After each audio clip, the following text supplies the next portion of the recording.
Here's how to make your very own giant bubble wand, just like this. You will need a basin, 2 wooden spoons, string, scissors, a peg, washing up liquid, and water. First, you need to make your string into a Z shape. Then you need your scissors. Remember, scissors are sharp. Cut your string into 2 pieces, one of them roughly half as long as the other. The longer the strings, the more washing up liquid you need to make bubbles. Tie one end of each piece of string to the handle of one spoon. Then, tie the other string ends to the other spoon. You should now have a loop of string. Take your peg and clip it to the longer piece of string together to make a triangle. This is your bubble wand. Now to make your bubble mixture.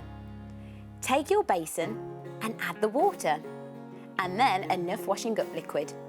Remember, the bigger you make your triangle, the more washing up liquid you will need. Mix it gently. The water should not be too foamy.